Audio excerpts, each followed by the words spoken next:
Hello everyone, and welcome to another edition of Starcraft 2 Noobs. As always, this is Sylphidamus, and today I'm going to be showing you something a little different, and it's 2v2, and that's where two players will team up.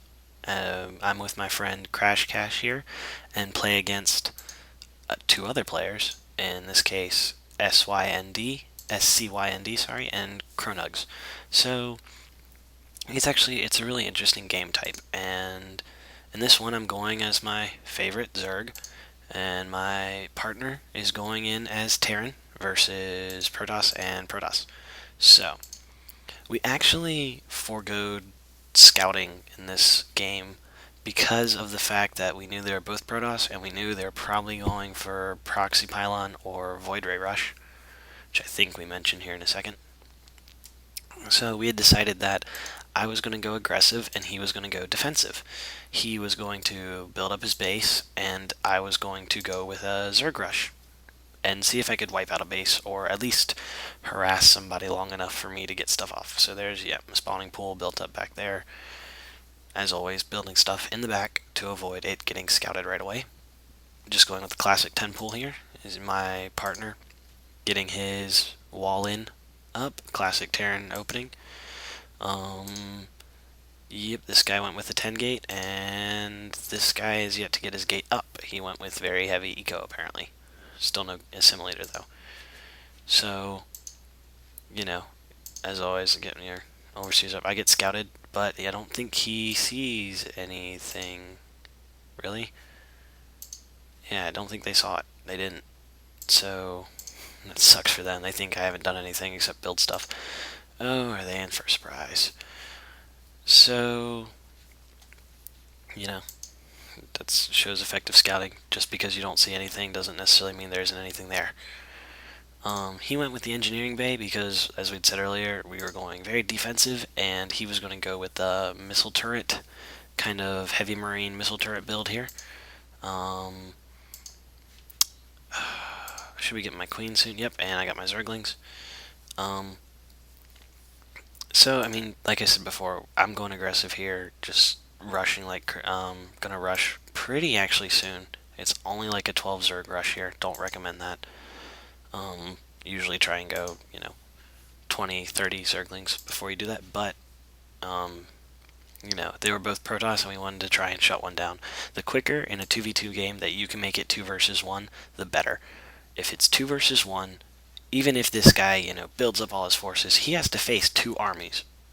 And that is not an easy task whatsoever. As you can see, this guy builds up an army of photon cannons for some reason, and there we go. Rushing in with 8 Zerglings. So, but I do have more on the way, thank God. And I went for this top base here, purple, Cronugs. And one thing I should mention is that you should always communicate with your opponent what you're about to do. Or, not your opponent, your ally. Definitely don't communicate with your opponent what you're going to do. Communicate with your ally what you're about to do. And that way they can better prepare and either build reinforcements or, have something ready. They don't just have to sit there. Classic example of why probes don't match up against Zerglings, especially when there's a second wave on the way. So I wipe out just about all his probes, and then decide pylons are fun to destroy. And yeah, that's a lot. Zergling craziness. So we got lucky here and got started, and we were able to rush before he was able to do much of anything. So I was able to wipe out his base before he could do much. And the good thing is, my ally is still nice and safe within his base, getting his first missile turrets up. And some more photon cannons going up. Don't know why they're this deep in the base. Whatever. Yeah, I was kind of happy.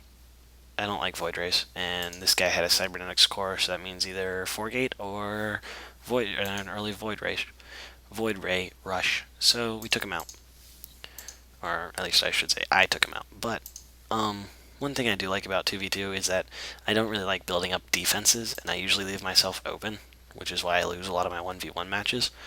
But In a 2v2, your opponent's got you covered, and in a pinch can send down his forces to go and help you out. And that way you aren't just, stuck sitting there while all your units are, over attacking in case your gambit doesn't necessarily work. Right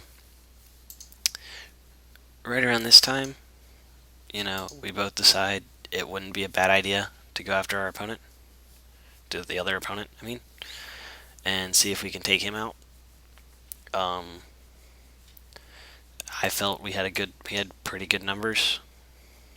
I have 36 Zerglings. That's definitely not bad, but of course, unknowingly, he has his army of photon cannons, which if I could have just gone through and taken out the pylon, I'll just say for the record, I did miss that and didn't go after his pylons.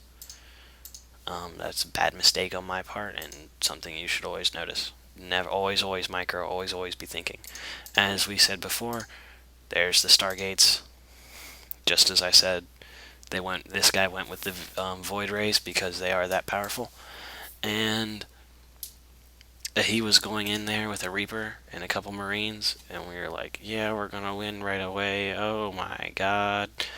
And get to watch as our entire force just gets crushed. And again, like I said, really bad move on my part. I went after the photon cannons instead of the pylon. That was really stupid. If I'd gone after the pylon, we might have actually won flat out. Well, maybe not flat out, but we would have done a lot better than what we did. And it's not, I mean, they aren't that expensive. It wouldn't have been hard for him to rebuild them. So, really bad move on my part. And so we take up another strategy and decide to go heavy anti-air.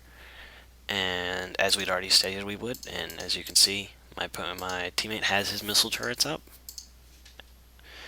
And he has a very good play here, what I will next note, is to build your missile turrets way in the back of your base, because this is where your opponent's going to come in. He's not going to charge straight in. Though that doesn't mean leave your entrance defenseless, but he's going to come around from the behind. I also recommend putting him here too. Again, he's going to try and come in where you don't have any turrets, and a lot of games can be won by just finding a chink in your opponent's armor and pushing through it. And then, after you've destroyed his base, obliterating everything else. My little Zergling bodies.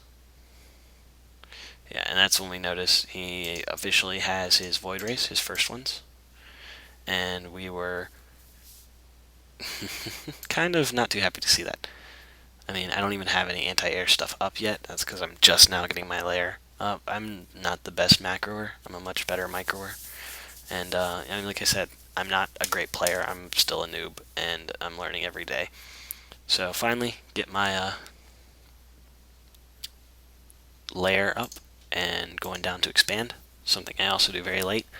Again, telling my opponent, hey, I'm expanding, so if, he wants to come, if he wants to help out, or if, my base is kind of undermanned because of that, there goes up the Hydralisk Den as the anti-Void Ray unit there, which they are the best Zerg anti-air unit for anything, but Voiders especially. And this is us just talking about strategy. What do we want to do?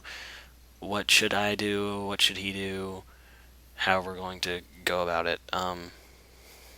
We both talked about it. I was like, Nidus Worm, but he'll notice that. There's no place I can kind of just sneak it in where he won't be able to see it. If I went Mutalist, I'd have to build a Spire anyway, so maybe Broodlords to help wipe out his base. We both decide, no, not a good idea, because if he just gets Void Rays out, we're in trouble.